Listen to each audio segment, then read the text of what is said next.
Hi, everyone. I hope you're all doing well.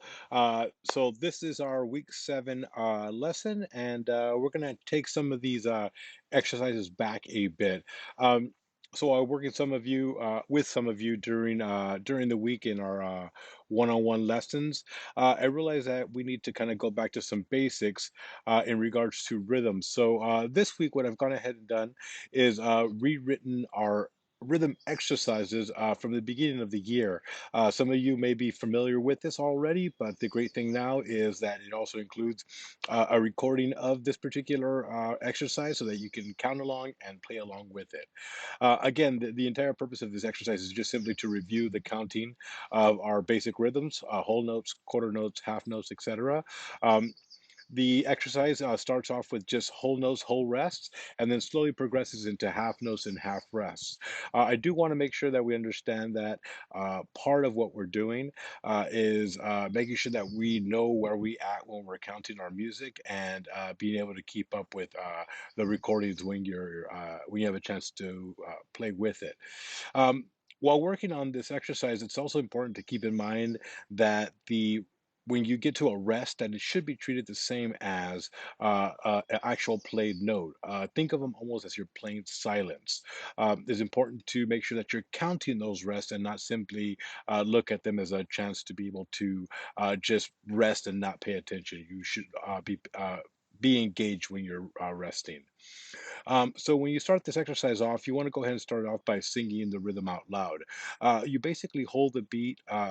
That the note starts on. So, for example, if you're going to count a whole note, which is played for four counts, it starts on beat one. So, you want to go ahead and hold out that one while you sing it for four counts.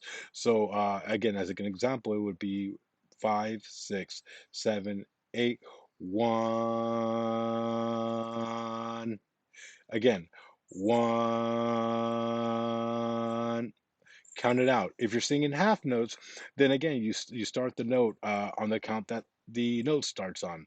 So if you have two half notes in a measure, it starts on beat one, and the second one starts on beat three. So you hold those beats.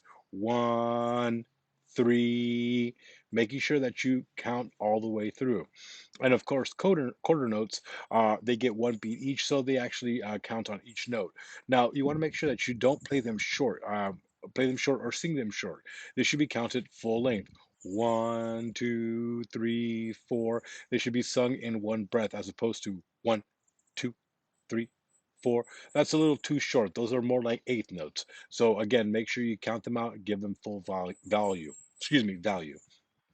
Um, once you feel comfortable singing the rhythm, play it on your instruments. Now, the music that you have in front of you is written on concert D, and it's the same note the entire way through. Feel free to use any note you want. Okay, this is not really about what note is being played. It's about practicing the rhythm. So if you feel comfortable playing a concert F or a concert A, feel free to use that note. If you're working on maybe practicing a scale, there's eight different exercises. Maybe change the note for each of those exercises so that way you work through the different notes. Either way, have fun with it. Again, you don't have to use the same note. Use any note you want. Okay.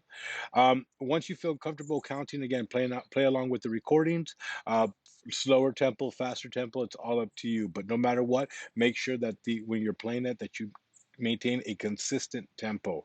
Again, this is about rhythm and playing those rhythms, so you want to make sure that the tempo um, is as even as possible. All right, so now the next for the song of the week, going back to some of our older jazz standards, which is "Watermelon Man" by Herbie Hancock. This particular tune, I've included three different recordings.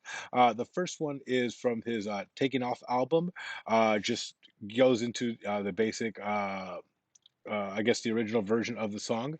The second one is on his Headhunters album, which is a bit different. This has more of a funky feel, kind of just trying something different. He basically got his own melody, his own music, and just kind of rewrote it in a different way.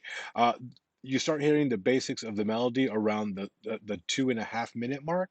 Uh, For my rhythm section players, this is kind of a cool tune for you to go through and kind of listen to a different groove on how to play it. Not necessarily having to figure out what the notes are or the rhythm in there, but just listen to the feel of it. If you can mimic it, great. If not, don't worry about it. But again, spend some time listening to that groove. Okay. The last version is the Poncho Sanchez version is a Latin version of that one off his Latin Soul album. Again, this is a nice groove, a nice version of it. The melody is pretty straightforward as well, but again, in a different context. As always, spend time listening to the recordings of the song. You want to really get that melody ingrained in your head, and of course, rhythm players, you want to get that groove down as well. Make sure you're playing all the correct notes. Go through and refer to your fingering or position charts. Um, and again, make sure that you're learning the notes in the order in which they're presented first if you're having trouble with it. It's always easier to start playing the rhythm and actually playing the music as is, or as written, I should say, when you know what the notes are and how they're going to be coming at you. So, again, learn them in order so that you get familiar, your fingers know what they're doing, your embouchure knows, et cetera, et cetera. So, again, practice them in order and then start adding the rhythm to it. And again, rhythm section, once you have all the notes and rhythms down, really try to work on the feel of your part. I don't think the challenge is going to come in learning the notes and the rhythm. I think that the challenge comes in learning that groove. And not unfortunately, but you have to learn how that groove is, how it feels. That has to be done by listening. There's really no way to write any of that out. You have to listen. So again, spend time learning that part, and once you do, maybe skip the actual written version or the recordings I created and go right to the YouTube versions and spend time playing with those grooves. Okay, and again, the recordings are there for a reason. Both the YouTube and the ones I've created, use them as you like. And as always, make sure if you have any questions, concerns, or anything that would be helpful, let me know. All right. Hope you're all doing well, as I mentioned before. Stay safe and healthy, and I will see you all soon. Take care.